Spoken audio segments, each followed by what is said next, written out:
মধ্যপ্রাচ্যে ত্রিমুখী লড়াই অব্যাহত, প্রতি ঘণ্টায় ইরানের সামরিক সক্ষমতা ধ্বংসের দাবি ট্রাম্পের। নভেম্বরে হয়েছিল খামেনি হত্যার লক্ষ্য নির্ধারণ, বলছে ইসরায়েল। বিএনপির সংসদ সদস্যদের দুদিনব্যাপী প্রশিক্ষণের উদ্বোধন যোগ দিয়েছেন তারেক রহমান। দক্ষতা বৃদ্ধির জন্য দেয়া হচ্ছে বিভিন্ন নির্দেশনা। উত্তরা সংলগ্ন কামারপাড়ায় গ্যাস লাইনের পাইপ লিকেজ থেকে বিস্ফোরণ, নারী শিশুসহ দগ্ধ 10 জনই হাসপাতালে ভর্তি। দুই বোন, এক বোনের জামাই আর মেয়ে একটা 3 বছরের, আর আমার নিজের মেয়ে একটা 20 বছরের। কি থেকে কি হয়েছে এটা ইনভেস্টিগেশন করার পর বোঝা যাবে, শুনলাম। এর আগে তো কিছু বলতে পারতাছি না আমরা। ঈদ সামনে রেখে রাজধানীর উত্তরায় জাল টাকা তৈরির কারখানার সন্ধান, র্যাবের অভিযানে চক্রের 2 সদস্য আটক।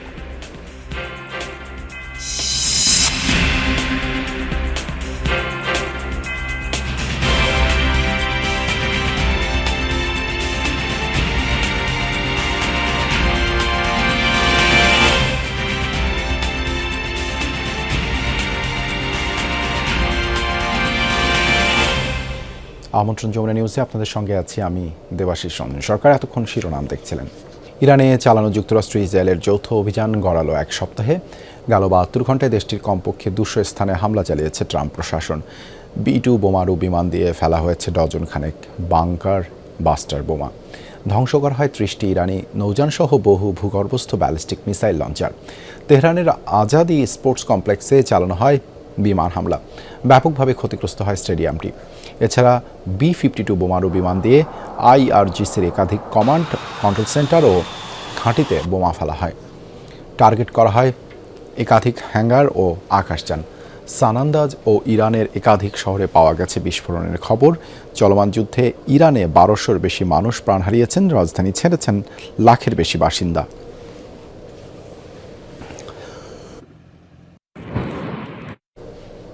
যৌথ অভিযানের জবাবে অব্যাহত ইরানের পাল্টা হামলা। 7ম দিনের মতো ইসরায়েল ও মধ্যপ্রাচ্যের মার্কিন ঘাঁটিগুলো লক্ষ্য করে ছুটছে মিসাইল, ড্রোন। IRGC জানায়, মার্কিন সাবমেরিন হামলায় নিহত নৌসেনাদের স্মরণেই চালানো হয়েছে বৃহস্পতিবার রাতের হামলা। তাতে ইসরায়েলের মধ্যাঞ্চলে বেশ কিছু বাসভবন ক্ষতিগ্রস্ত হয়, ছড়ায় আগুনও। রাজধানী তেল আবিবে মিলেছে একাধিক বিস্ফোরণের খবর। পশ্চিম তীর জেরুজালেমেও বেজে ওঠে সাইরেন। তাছাড়া কাতার, কুয়েত, বাহরাইন ও সংযুক্ত আরব আমিরাতে হামলা চালিয়েছে IRGC। শুধু কাতারেই ছোড়া হয় 14টি ব্যালিস্টিক মিসাইল ও 4টি ড্রোন। আরব আমিরাতের বিভিন্ন স্থানে টার্গেট করে 150 ড্রোন ও মিসাইল ছোড়া হয়। কুয়েতে ভূপাতিত করা হয় বেশ কিছু মিসাইল। এদিকে বাহরাইনের প্রধান জ্বালানি তেল শোধনাগারে আঘাত হানে একটি ইরানি ক্ষেপণাস্ত্র, ঘটে অগ্নিসংযোগ। ইরানের পাশাপাশি লেবাননে অব্যাহত ইসরায়েলের তাণ্ডব। শুক্রবার ভোরেও রাজধানী বৈরুত সহ বিভিন্ন এলাকায় বিমান হামলা চালানো হয়েছে। এর আগে দক্ষিণ বৈরুত থেকে বাসিন্দাদের সরে যাওয়ার নির্দেশ দেয় IDF। দেশটির স্বাস্থ্য মন্ত্রণালয়ের তথ্যমতে সোমবার থেকে এই পর্যন্ত ইসরায়েলি হামলায় 123 জন প্রাণ হারিয়েছেন, আহত 683 লেবানিজ। পাল্টা জবাবে ইসরায়েলি বিভিন্ন সামরিক স্থাপনা লক্ষ্য করে হামলা চালিয়ে যাচ্ছে হিজবুল্লাহ। পাশাপাশি ইসরায়েলের কয়েকটি এলাকা খালি করতে বাসিন্দাদের নির্দেশও দিয়েছে গোষ্ঠীটি। ঘণ্টায় ঘণ্টায় ইরানের সামরিক সক্ষমতা ধ্বংস করছে যুক্তরাষ্ট্র। এমনভাবে ড্রোন, মিসাইল সক্ষমতাকে বিনষ্ট করা হচ্ছে যা বুঝে উঠতেও পারছে না তেহরান। এমন দাবি মার্কিন প্রেসিডেন্ট ডোনাল্ড ট্রাম্পের। তার দাবি, ক্ষেপণাস্ত্র উৎক্ষেপণের 4 মিনিটের মধ্যেই ধ্বংস করা হচ্ছে ইরানের মিসাইল লঞ্চার। আমরা প্রত্যেক ঘন্টায় ইরানের ক্ষেপণাস্ত্র এবং ড্রোন সক্ষমতা ধ্বংস করছি। এমনভাবে ধ্বংস করছি যা কেউ ভাবেনি। তারা যখনই কোনো মিসাইল উৎক্ষেপণ করতে যায় 4 মিনিটের মধ্যে সেই লঞ্চারে হামলা হয়। তারা বুঝতেও পারে না কি হচ্ছে। আমাদের কাছে বিশ্বের সর্বশ্রেষ্ঠ সামরিক বাহিনী আছে। গেল নভেম্বরেই ইরানের সদ্য প্রয়াত সর্বোচ্চ নেতা আয়াতুল্লাহ আলী খামেনিকে হত্যার ছক কষেছিল ইসরায়েল। তবে এখন নয়, বরং আগামী মে-জুনে ছিল অভিযান পরিচালনার পরিকল্পনা। বৃহস্পতিবার এই দাবি করেন ইসরায়েলি প্রতিরক্ষামন্ত্রী ইসরায়েল কাটজ। আমরা গত নভেম্বরে প্রধানমন্ত্রীর সাথে বসেছিলাম। সে সময় খামেনি শাসনকে উৎখাতের লক্ষ্য নির্ধারণ করা হয়েছে। অপারেশন রাইজিং লায়নের সাফল্যের উপর ভিত্তি করে IDF ও মোসাদের সাথে পরামর্শক্রমে সিদ্ধান্ত নিয়েছিলাম। অত্যাধুনিক ব্যালিস্টিক ক্ষেপণাস্ত্র ব্লু স্প্যারো নিক্ষেপ করে আকস্মিক হামলার মাধ্যমে হত্যা করা হয়েছে ইরানের সর্বোচ্চ নেতা আয়াতুল্লাহ আলী খামেনিকে। ইরানের পশ্চিমের মরু এলাকায় মিলেছে এই মিসাইলের ধ্বংসাবশেষ। উৎক্ষেপণের পর মহাকাশ পর্যন্ত পৌঁছে দ্রুত গতিতে ফিরে এসে হামলা করতে পারে এই মিসাইল। নির্ভুল নিশানায় ধ্বংস করতে পারে 2000 কিলোমিটারের মধ্যে থাকা যে কোনো লক্ষ্যবস্তু। প্রতিরক্ষা বিশ্লেষক এবং গোয়েন্দা সংস্থাগুলোর গবেষণায় জানা গেছে F-15 ফাইটার জেট থেকে এই মিসাইল নিক্ষেপ করে খামেনির ভূগর্ভস্থ বাংকারে হামলা চালায় ইসরায়েল। একবার ছোড়ার পর পৌঁছাতে পারে মহাকাশ পর্যন্ত, এরপর ফিরে এসে নির্ভুল আঘাত করতে পারে কঠোর নিরাপত্তা বেষ্টিত যে কোনো লক্ষ্যবস্তুতে। আলোচনায় এসেছে ইরানের সর্বোচ্চ নেতা আয়াতুল্লাহ আলী খামেনিকে হত্যা করা ইসরায়েলের air launched ballistic missile blue Sparrow. মার্কিন গোয়েন্দা সংস্থার তথ্যের বরাতে এই খবর নিশ্চিত করেছে চ্যানেল 12, জেরুজালেম পোস্টের মতো একাধিক ইসরায়েলি গণমাধ্যম। জানা গেছে ক্ষেপণাস্ত্রটি ব্যবহার করে আয়াতুল্লাহ আলী খামেনির ভূগর্ভস্থ বাংকারে আকস্মিক হামলা চালায় ইসরায়েল, যার ধ্বংসাবশেষ খুঁজে পাওয়া গেছে পশ্চিম ইরাকের মরু অঞ্চলে। গেল শনিবার স্থানীয় সময় সকালে F-15 যুদ্ধবিমান থেকে খামেনির অবস্থান লক্ষ্য করে ব্লু স্প্যারোর পাশাপাশি অন্যান্য ক্ষেপণাস্ত্র ছোড়া শুরু করে ইসরায়েল। নিখুঁত লক্ষ্যে 30টিরও বেশি হামলা চালানো হয় আয়াতুল্লাহ খামেনির কম্পাউন্ডে, যাতে মারাত্মক ক্ষতিগ্রস্ত হয় অন্তত 6টি ভবন। ঠিক তার পরদিন সকালে ছড়িয়ে পড়ে ইরানের সর্বোচ্চ নেতার মৃত্যুর খবর। ইসরায়েলের রাষ্ট্রীয় প্রতিরক্ষা প্রতিষ্ঠান রাফায়েল অ্যাডভান্সড ডিফেন্স সিস্টেমের তৈরি 1900 কেজি ওজনের মিসাইলটি নিখুঁত হামলা চালাতে পারে 2000 কিলোমিটার রেঞ্জে থাকা যে কোনো লক্ষ্যবস্তুতে। 6.5 মিটার দীর্ঘ ও 1.9 টন ওজনের এই ক্ষেপণাস্ত্র প্রচণ্ড গতিতে উড্ডয়নের পর পরিবর্তন করতে পারে নিজের গতিপথ। বায়ুমণ্ডলের একেবারে উপরের স্তরে পৌঁছে দ্রুত গতিতে নিচে নামার সময় যেতে পারে যে কোনো দিকে। এমন অপ্রত্যাশিত ও দ্রুতগতির কারণে এই মিসাইলটি ঠেকানো প্রায় অসম্ভব। মূলত ইসরায়েলের আকাশ প্রতিরক্ষা ব্যবস্থা অ্যারো ডিফেন্স সিস্টেমের সক্ষমতা যাচাইয়ে পরীক্ষামূলকভাবে তৈরি করা হয়েছিল এই মিসাইল। 1991 সালে পারস্য উপসাগরীয় যুদ্ধে ইরাকের ব্যবহৃত স্কাড মিসাইলের আদলে তৈরি করা হয়েছে এই সিরিজের ব্ল্যাক, সিলভার ও ব্লু স্প্যারো 3 ধরনের ক্ষেপণাস্ত্র। সর্বোচ্চ নেতার ভূগর্ভস্থ আশ্রয় এতটাই গভীরে ছিল যে সেখানে পৌঁছাতে সময় লাগত কমপক্ষে 5 মিনিট। সেই বাংকারেই এই মিসাইলের নিখুঁত আঘাতে নিহত হন আয়াতুল্লাহ খামেনি। ধারণা করা হচ্ছে 2024 সালেও ইরানে হামলা চালানোর জন্য এই একই মিসাইল উৎক্ষেপণ করেছিল ইসরায়েল। ব্যাপক ওই অভিযানের পরও মিলেছিল এই মিসাইলের ধ্বংসাবশেষ। সাবরিনা নুসরাত, যমুনা নিউজ। চলমান যুদ্ধ পরিস্থিতিতে কাতারে আরও 4টি ইউরো ফাইটার টাইফুন যুদ্ধ বিমান পাঠাচ্ছে যুক্তরাজ্য। বৃহস্পতিবার এই ঘোষণা দেন ব্রিটিশ প্রধানমন্ত্রী কেইর স্টারমার। কাতারের ব্রিটিশ সেনা ও মিত্রদের সুরক্ষা বিবেচনায় এই সিদ্ধান্ত। এছাড়া সাইপ্রাসে ড্রোন বিধ্বংসী বেশ কয়েকটি ওয়াইল্ড ক্যাট হেলিকপ্টার পাঠাবে দেশটি।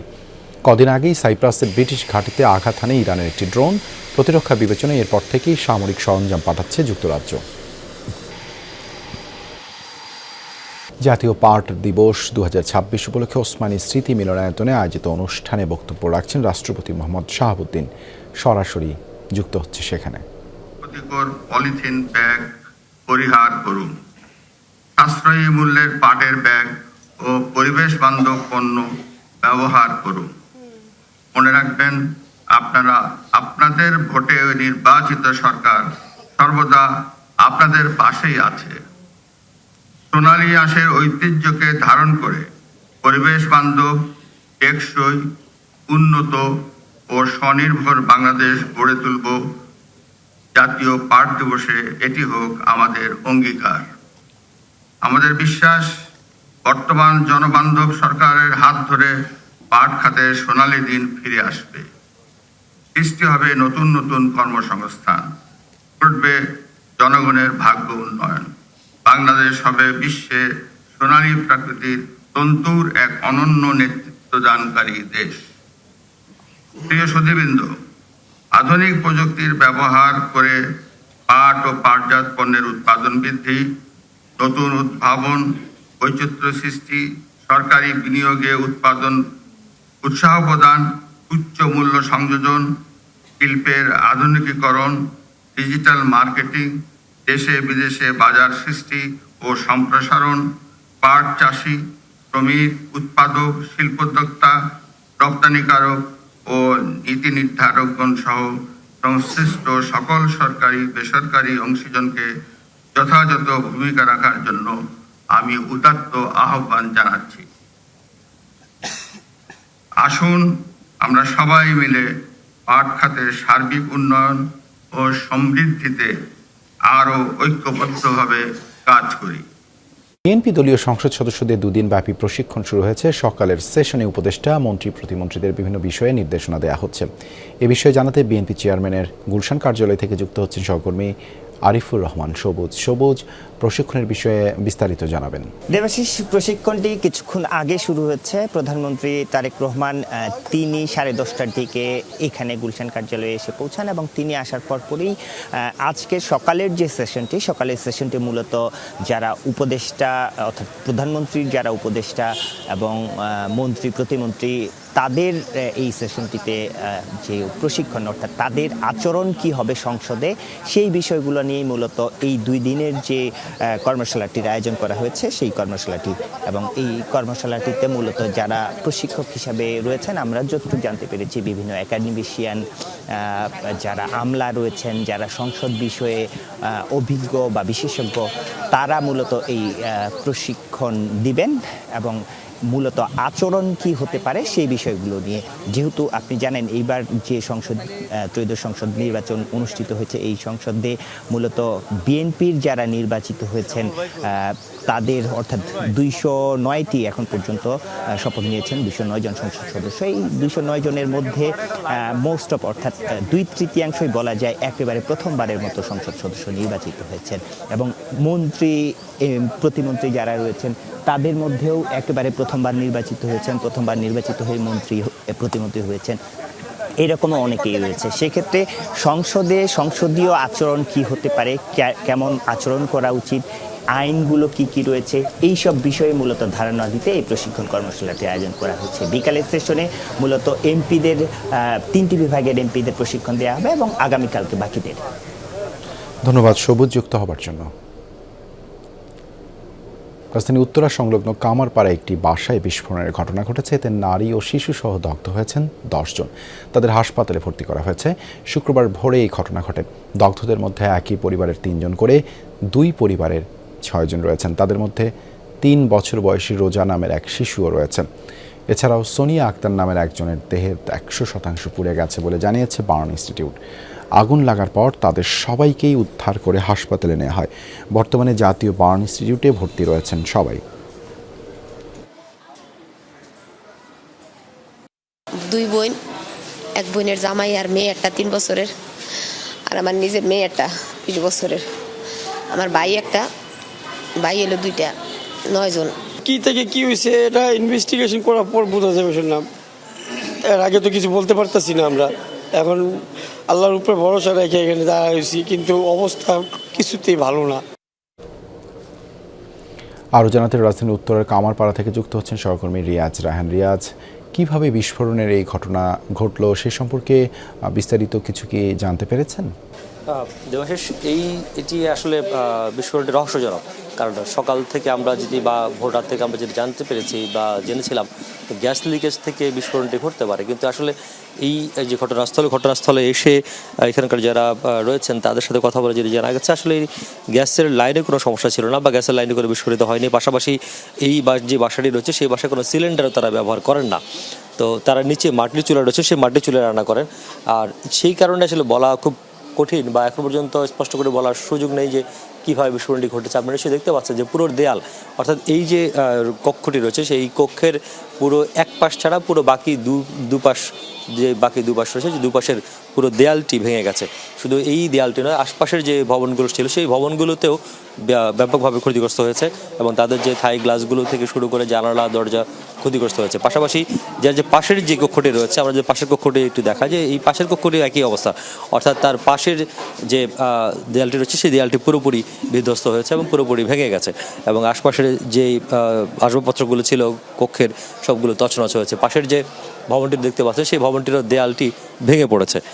এটি নির্মাণাধীন ভবন, সেই ভবনের দেয়ালটি ভেঙে পড়েছে এবং নিচে আমরা যদি একটু যাওয়ার চেষ্টা করি, পাশের যে ঘরটি রয়েছে এই ঘরটি ভিত্তিতে আমরা দেখাই যে পুরোটি একেবারে বিধ্বস্ত অবস্থা, অর্থাৎ ছোট্ট একটি কক্ষ, সেই কক্ষ থেকে যে বিস্ফোরণটি ঘটেছে, অর্থাৎ দেখতে পাচ্ছেন এখানে গ্যাসের কোনো রান্নাবান্না হয় না, অর্থাৎ এখানে যে গ্যাসের যে লাইন সেই লাইনটিও বন্ধ এবং কোনো সিলিন্ডারও নেই। আমরা এই বাসায় এসে কোনো সিলিন্ডার দেখতে পাইনি, পুরো ঘরটি তছনছ। আমরা একটু এখানকার যারা আছেন একটু ভাই আমরা একটু কথা বলি আপনার সাথে। আসলে বিস্ফোরণটি সম্পর্কে কি জানেন, বা আপনি যে বলছিলেন যে এখানে কোনো বলা হচ্ছিল যে গ্যাসের লাইন থেকে বিস্ফোরণ, আপনারা আসলে কি বলবেন?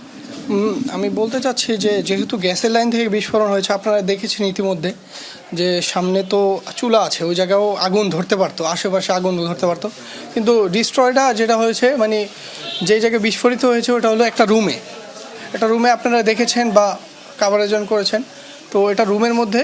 আর হলো এটা সিলিন্ডারের যদি হতো তাহলে আমরা আশেপাশে ফায়ার সার্ভিস এসেছে, পুলিশ এসেছে, তারা বলতে পারতো যে সিলিন্ডার ফেটেছে বা আশেপাশে সিলিন্ডারে কোনো মানে তথ্য বা লিকেজ বা কিছু পাওয়া যেত, কিন্তু এটা সিলিন্ডার আর গ্যাসে হয়নি।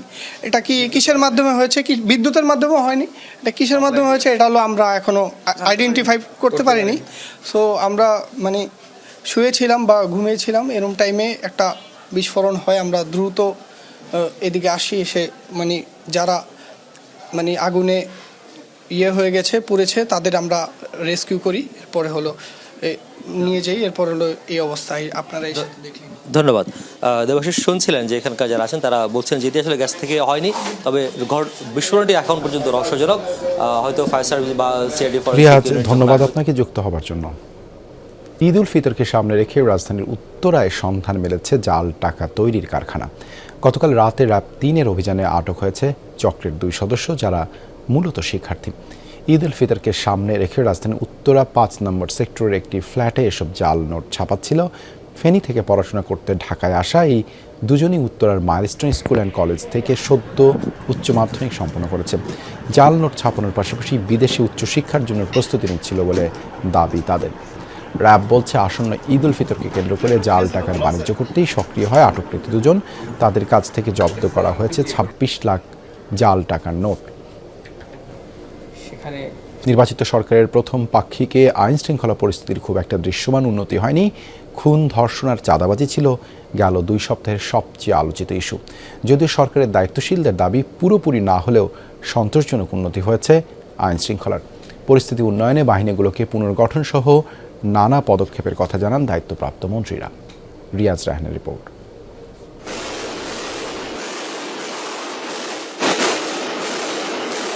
প্রকাশ্যে পুলিশের উপস্থিতিতে চট্টগ্রামে ব্যবসায়ীর বাড়ি লক্ষ্য করে সন্ত্রাসীদের গুলি, তাও আবার এটি প্রথমবার নয়। এমন অবৈধ ভারী অস্ত্র খুব একটা চোখে পড়ে না। নরসিংদীতে ধর্ষণের বিচার চাওয়ায় বাবার কাছ থেকে মেয়েকে তুলে নিয়ে হত্যা, এর রেশ না কাটতেই পাবনায় একই অভিযোগ এবং 2 জনকে খুন। তারও রেশ না কাটতেই সীতাকুণ্ডে এক শিশুর উপর পৈশাচিক নির্যাতন ও হত্যা। সবশেষ খুলনায় প্রকাশ্যে ক্ষমতাসীন দলের এক নেতাকে হত্যা। সব মিলিয়ে গেল 2 সপ্তাহে সারা দেশে ক্ষমতাসীন দলের অর্ধ ডজনের বেশি নেতাকর্মী সহ অন্তত অর্ধশত আলোচিত হত্যাকাণ্ড আর অর্ধ ডজন ধর্ষণের ঘটনা ঘটেছে। একই সঙ্গে পথে পথে গণপরিবহন, পণ্য পরিবহন আর এলাকাভিত্তিক চাঁদাবাজিও বন্ধ হয়নি কাঙ্ক্ষিত মাত্রায়। 17 ফেব্রুয়ারি দায়িত্ব নেওয়ার সপ্তাহখানেকের মধ্যে নতুন আইজিপি নিয়োগ করে সরকার। নানা সংকট কাটিয়ে পুলিশকে জনমুখী করার উদ্যোগের কথা জানান স্বরাষ্ট্রমন্ত্রী। কাদের কি সমস্যা আছে, টেবল অফ অর্গানোগ্রাম, ইকুইপমেন্টস ইত্যাদিতে কি আমাদের প্রয়োজন আছে, কি কি ডেভেলপমেন্ট প্রজেক্ট নেয়ার প্রয়োজন আছে, এগুলো নিয়ে আলোচনা করেছে এবং নির্দেশনা দিচ্ছি। এসব উদ্যোগে পুলিশ সহ আইনশৃঙ্খলা বাহিনী কতটুকু আত্মবিশ্বাসী, পরিকল্পনাই বা কি তা জানতে একাধিকবার চেষ্টা করেও পাওয়া যায়নি পুলিশের কোনো ঊর্ধ্বতন কর্মকর্তাকে। তবে বিশ্লেষকরা বলছেন দেশের অভ্যন্তরীণ নিরাপত্তায় পুলিশকে শক্তিশালী করার কোনো বিকল্প নেই। অন্তর্বর্তীকালীন সরকারের আগের 15 বছরে পুলিশ বাহিনীতে ব্যাপক দলীয়করণ হয়েছে, সেইখান থেকে এই বাহিনীকে উদ্ধার করা খুব সহজ নয়। আবার পুলিশ বাহিনীর সংস্কারের যে সংস্কার কমিশন হয়েছিল তারও তেমন কিছুই বাস্তবায়ন হয়নি।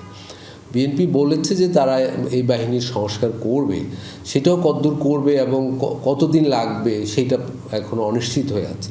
পুলিশকে যদি আমি ফাংশনাল করতে চাই এবং ইফেক্টিভ করতে চাই, এর মধ্যে 2টো কাজ করা একান্ত জরুরি।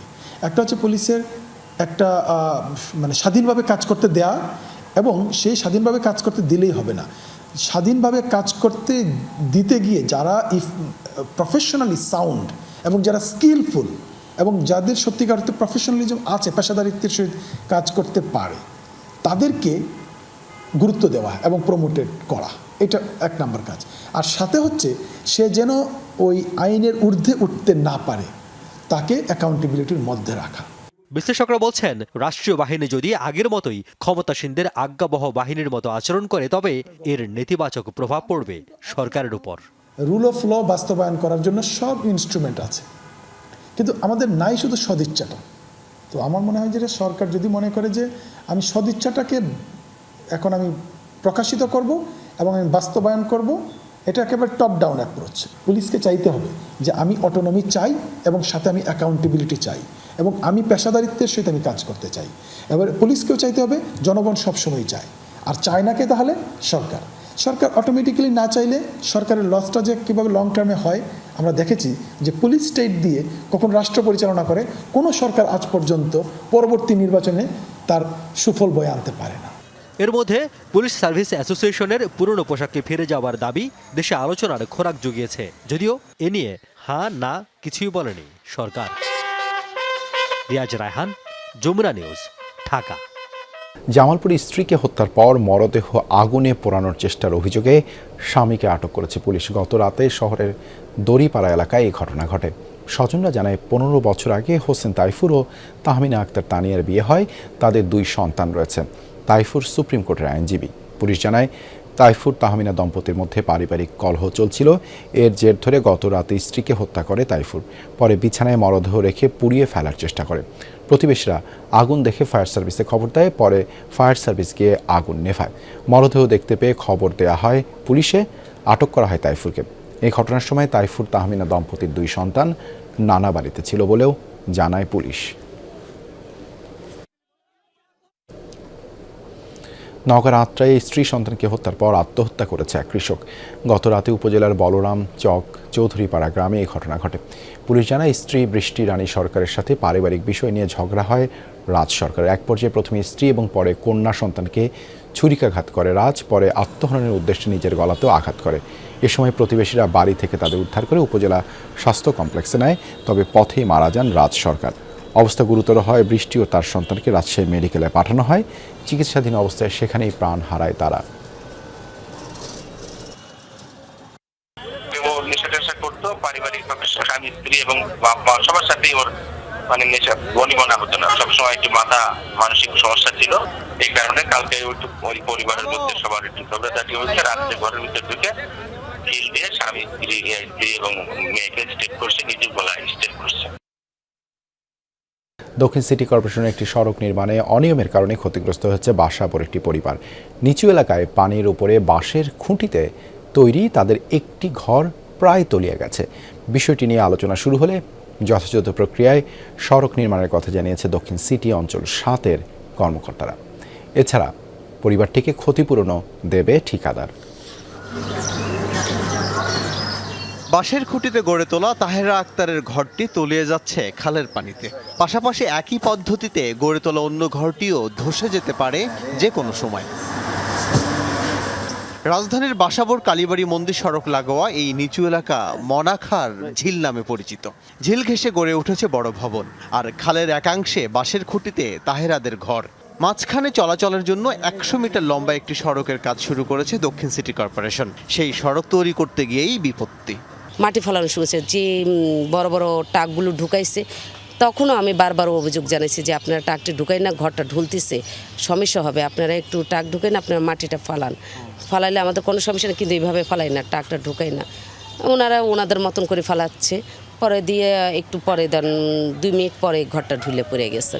তাহেরা আক্তারের স্বজনরা বলছেন, সরকারি ঝিল লাগোয়া এই অংশ তাদের পুরাতন ভিটেবাড়ির অংশ। সড়ক নির্মাণে আপত্তি না থাকলেও যথাযথ প্রক্রিয়ায় সড়ক নির্মাণ না হওয়ায় আপত্তি জানান। বিষয়টি নিয়ে আলোচনা হলে সিটি কর্পোরেশন সমাধানের আশ্বাস দেয়। যেন ক্ষতি না হয়, পাশাপাশি এটাও বলে গেছে আমার এই ঘরটাকে যেন পুনরায় আগের মতো অবস্থায় দাঁড় করায় দেওয়া হয়, এই বিষয়টার দায়িত্ব তারা নিবে। এটা আমাদের জায়গাটা প্রত্যেক সম্পত্তি, তো এই সম্পত্তি বেশি কারণে সবাই আমাদেরকে চাপতেছে। দেখেন এখানে 4-5টা প্লটের মালিক, কেউ আমাদেরকে একটা কথা এখন পর্যন্ত জিজ্ঞেস নেই, ভাই কাজটা কীভাবে করতে হইব, আপনারা একটু আসছেন। সড়কটি নির্মাণের তত্ত্বাবধান করছেন ঢাকা উত্তর সিটি কর্পোরেশনের অঞ্চল 7-এর কর্মকর্তারা। ধলপুরে অফিসে গিয়ে তাদের কাউকে না পাওয়া গেলেও জানা গেছে স্থানীয় জনপ্রতিনিধিদের সাথে হয়েছে আলোচনা। ভুক্তভোগীদের ক্ষতিপূরণ দেবে নির্মাণ সংশ্লিষ্টরা। যখন আমার ঘরটা কমপ্লিট হবে তখন আমি সন্তুষ্ট হব। আমি ঘরটা না করা পর্যন্ত তো আমি এখনো বুঝতেছি না। আল আমিনা কহন, যমুনা নিউজ, ঢাকা।